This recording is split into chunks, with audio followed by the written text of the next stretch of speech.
Welcome to Politics Tonight, where we dig and go beyond the headlines for informed analysis of major political stories in Nigeria. I am Olajumoke Olatunji. The Senate has transmitted the names of 45 confirmed ministerial nominees to the presidency.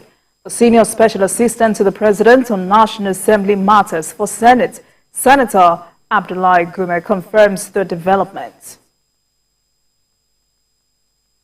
On the interview segment for today, we focus on Kano politics and matters arising with a political analyst and member of the All Progressives Congress APC, Ibrahim Garba, as our guest. Welcome to Politics Tonight. Stay with us. We will be right back.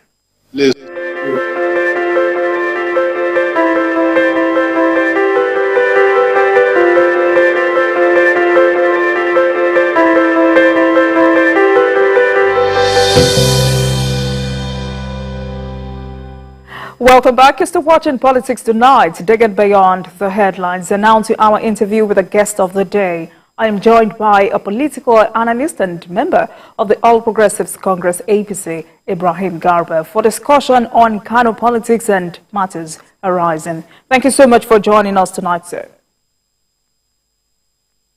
Thank you for having me. Right, so let's begin with governance and opposition. How is the APC adapting to life as an opposition party in Kano State? Thank you very much for having me once again. We all know the situation right now in Kano State.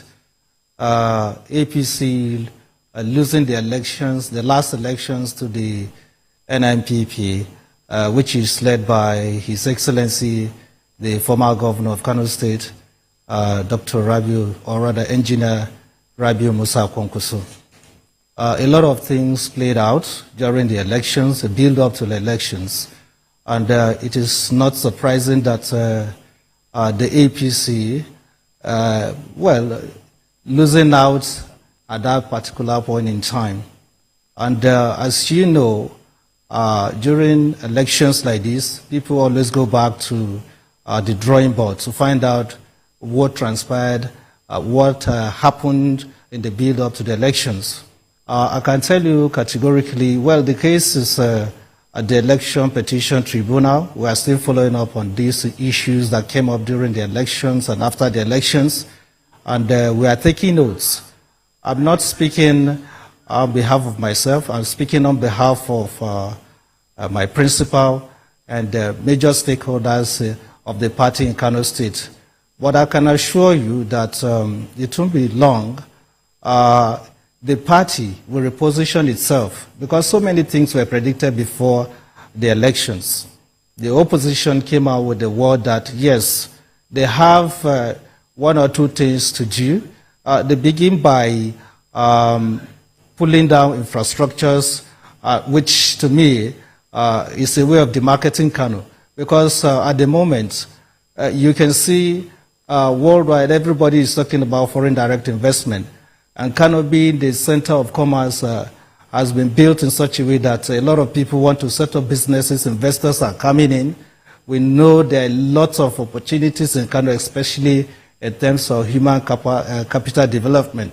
So at this point in time, we expect that the new government coming in should hit the ground running, not by pulling the infrastructures without a proper template to work with. What spoke against all these things? And remember, even if we belong to different political platforms, we are still friends, we share opinion, we share ideas across board. It's not about winner takes all, it's about the plan you have for Kano State in general. I think so far so good. Mr. Garba is not reacting too badly. Yes.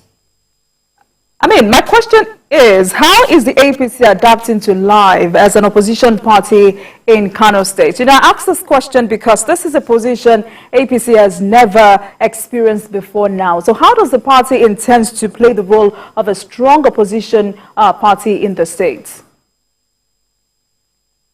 You know, APC is already, there's a structure on ground across board, all the local governments. It's normal that when you lose an election, you go back to the drawing board and begin to think of how you can put put pen to paper to restructure, realign, and reposition the party ahead of the next election. But again, like I told you earlier on, the party has not given up entirely by saying, okay, they conceded defeat at the election that took place last time. The case is, at the moment, at the Election Petition Tribunal. We are still observing that. But I can tell you, all is going well. The party is doing very, very well. And it is good at saying, if we're not doing well, you will see the emergence of the governor as the national leader of the party, APC. So it's good to say that everything is going down well with the party. In as much as we're in the opposition, I can tell you that we are really positioned to take over and do better than the present government. All right. So the administration of Governor Yusuf is 2 months old. Then after the initial demolition scare, things appear to have settled. What's your assessment of the administration? Pardon? I didn't get you. The administration of Governor Yusuf is 2 months old. So after the initial demolition scare, things appear to have settled. So I'm asking, what's your assessment of his administration? Well, like you know, the government is still new, about 2 months old. We are yet to see the plan the government had in mind concerning development. You know that it came in on the heels of, winning the election. They are still basking the inferior of the moment, that the government is in their hands. It's too early to predict what will happen. But you just have to understand the situation on hand right now, because this is Kano. Anything can happen. He is in charge, and people are waiting to hear, or rather, listen to him, what he's going to say. It's not too long he appointed some of his commissioners and some aides to support him. We just have to give them a chance to see what they can do going forward. That's all. So, I mean, considering the tremendous urbanization in Kano State, what do you consider the biggest challenge in Kano State that demands urgent attention? Thank you very much for this question. In the first place, we need something like a human capacity development, because there's a lot of job loss in Kano at the moment. The level of poverty is so high, and there's a need for the state government to sit and look at especially areas of education and empowerment. Over the years, yes, the previous administration did a lot in that, especially the role some individuals play in that regard. So many programs were initiated to cushion the effect of poverty, and a lot of people's lives were touched. But as I told you, this government, I think, lacked that capacity at the moment. You need people to support with funding. You need people to set up industries, because so many industries have collapsed. You need to support the industries, especially with power generation, because the power output is very, very low. It's abysmally low.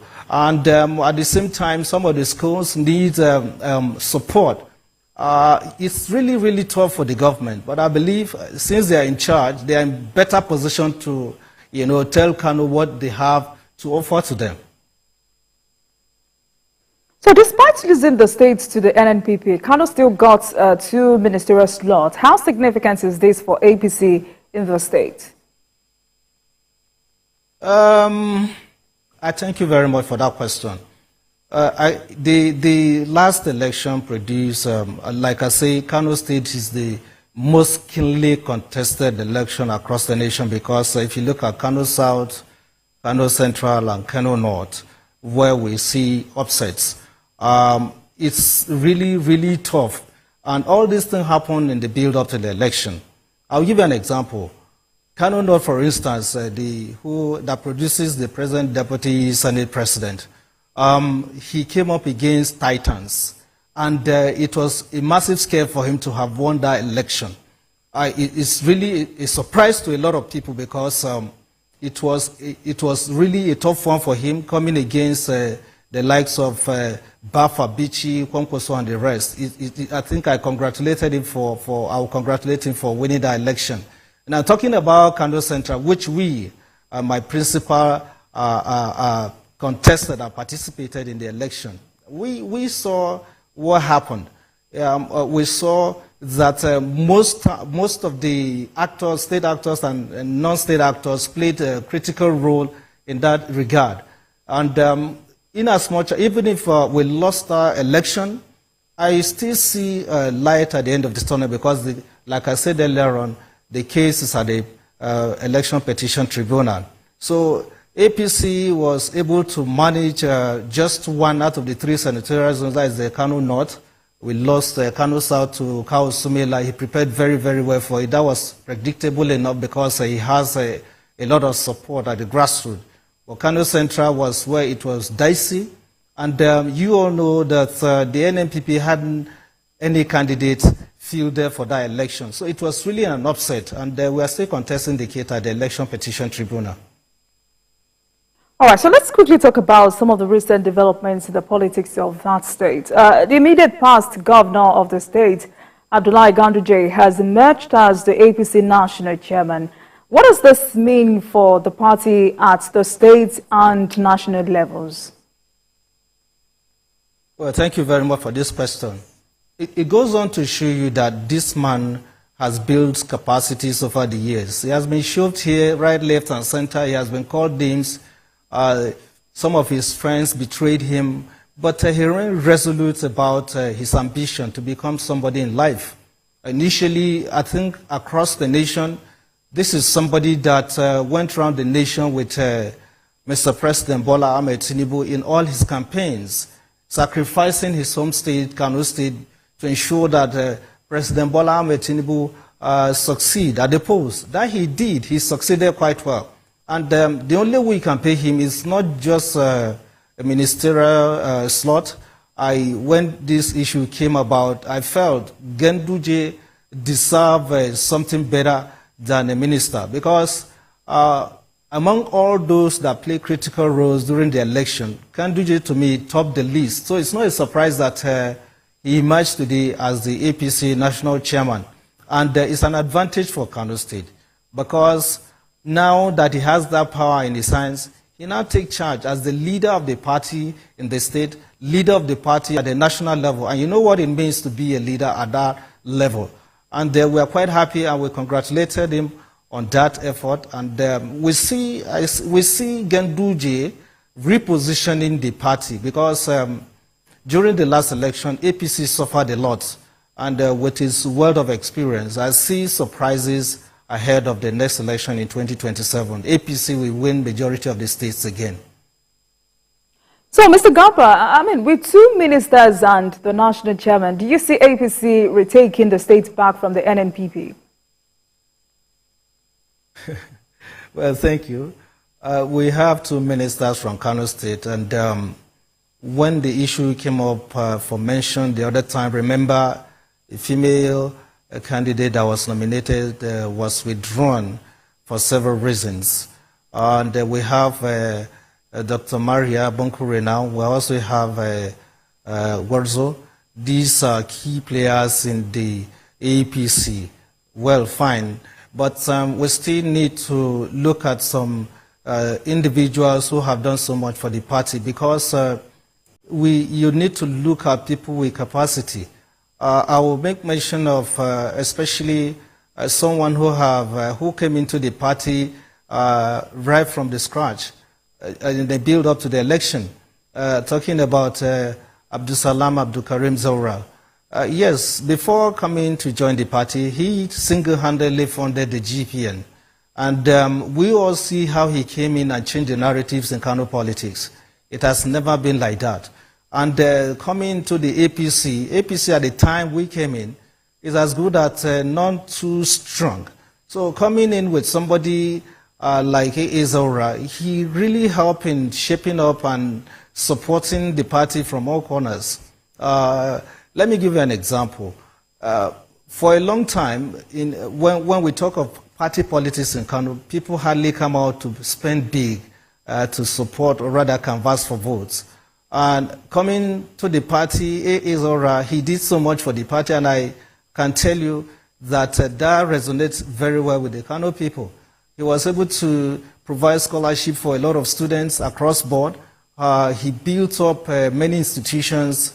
He provided a vehicle for the fire service, donated vehicles to motherless babies' homes, setting up police station, construction roads, supporting students through scholarship. He did a lot, and that galvanized a lot of support for the party. Initially, from what he did and right from the time he came in, we expected that, yes, he should be given the party ticket to run as a governor. But then there were Mr. the Garba, members of the party that sat down and took a decision. Yeah.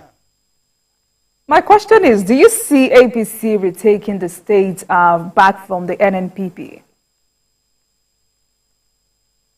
I assure you, between now and 2027, NNPP will fizzle out, and I will give you my reasons.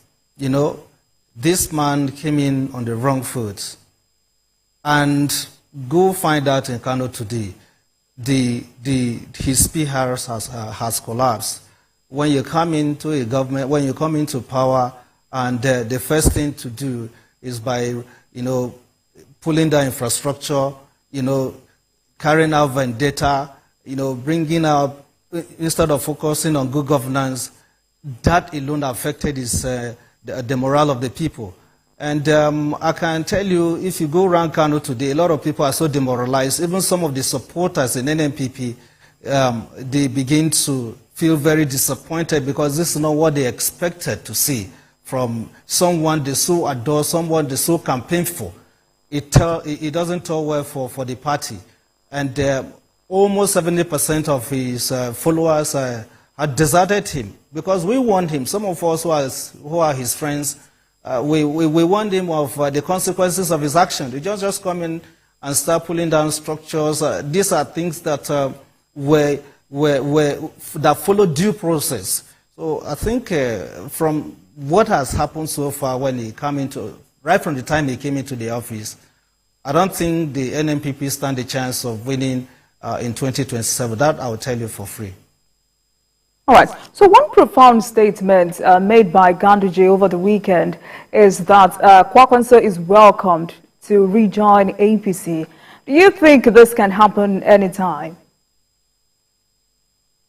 Well, in politics, you can't predict what will happen. Kwankwaso once met President Bola Ahmed Tinubu in France, in which they spent about 4 hours deliberating on national issues. We expected that he should come in, play his role for the Nigerian project. But after that, we all know what happened. Ganduje was not too comfortable with that arrangement because this is a party he knows from the scratch. And this is a party he has spent so much to keep in shape. So Kwankwaso coming into the party at this point, critical point in time, I don't think he's going to augur well for the party because these are two people that flex their ego almost on a daily basis. I don't see two of them working together. I don't see Kwankwaso coming to the party. At least for now, I don't see that happening. So why is it that both Kwankwaso and Ganduje find it hard to forgive one another and work together? Well, it's all about political differences. Kwankwaso is someone that wants to lead. Ganduje is a gentleman. He takes his time to study, evaluate situations before taking his decision. It's not somebody that likes being a boss. It's somebody that has a very good support base. He has a lot of friends that cut across. It's somebody that wants to impose himself on people. Unlike Kwankwaso, that we all know him, is somebody, yes, he's a technocrat, he's good in administration, but most people are not too comfortable with his style of governance. And that is why most people, they feel they should align with Ganduje because it's a team player. All right, so let's move away from that. The Senate has confirmed appointments of 45 ministerial nominees. What's your expectations about the incoming cabinet? The current cabinet of Mr. President? Yes, the incoming Well, cabinet. or Mr. President or Kano State. And I think I'm lost there. all right, let me repeat my question. The Senate has confirmed appointments of 45 ministerial nominees. What's your expectations about the incoming cabinet of President Bola Ahmed Tinubu? You see, we all know who President Bola Ahmed Tinubu is. He came in with a bag of experience. He has been in government for over 4 decades. So he's not a stranger to governance. And from the names and people that were screened by the National Assembly recently, we see quality. Even at that, he still need more support. He still need to dig in deeply to bring in technocrats, people that can help him deliver. Because governance is very, very wide. You need people with capacities to help you deliver. But again, he called the shots. He knows where the shoe pinches, and he knows about the challenges he faces ahead of 2027. I can tell you for free that President Bola Ahmed Tinubu has hit the ground running. He's looking beyond this election towards 2027. I believe the team he has now, especially with the likes of Wiki, El-Rufai, who are coming on board with a bag of experience, I see a new Nigeria that is loading. And I'm very positive about it that President Bola Ahmed Tinubu will deliver and shock Nigerians. I'll let you go. How will you describe the administration of President Tinubu so far? I think it is there for all to see. For someone that dare the devil by removing the subsidy, the fuel subsidy, this has never happened in the history of this country. I commend him for that. Even if we are feeling the pinch, we are paying the price of those who held this country to ransom for so many years. Nobody believed we would come this far. Nobody believed Tinubu could take that decision. Remember before President Buhari left office in last May 29, he made it clear that he wants to remove the subsidy. And so when Tinubu came on board, the first thing he did was, well, let me implement immediately without delay. That is what we want to see in this country today. We need people that have the guts to tell ourselves the truth, people that are focused on good governance, people that have the qualities, people that have the capacity, and Tinubu has all it takes to deliver this country from the rot we find ourselves today. It is a decay. This country has gone through a lot over the years. And this is because people who are entrusted to help deliver this country from the shackles of poverty and unemployment and corruption, they fail to deliver at the highest level. And we all see what happened during the last administration. Buhari did his part. But then there are those I would choose to call cabals who overpowered him. And it's glaring for us, for everyone to see now that after the removal of subsidy, he's saving virtually 400 billion naira every month. If you multiply that by a year, you know how much he has saved. How much is our budget? The last time we did our budget, almost 12 trillion. So if you take 30% of that money and give it to a few individuals, that is robbing the nation. I think he has started on the right foot. I see light at the end of the tunnel. The only thing I want to advise is let him look deeply, because there are so many people that can help him to deliver, especially if you look at the Northwest where he got a massive vote. I want him to still look deep down and see if he can to reach out to people that help him, that help the party to be where it is today.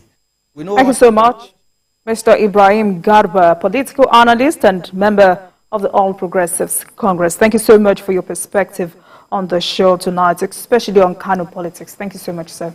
Thank you. You're most welcome. Thank you very much for watching. That marks the end of today's episode of Politics Tonight. But the conversation continues from here. Get in touch with us on Twitter at TVC News NG and at Olajumoke using the hashtag Politics Tonight. We're also on YouTube at youtube.com/TVC News Nigeria. I am Olajumoke. See you tomorrow.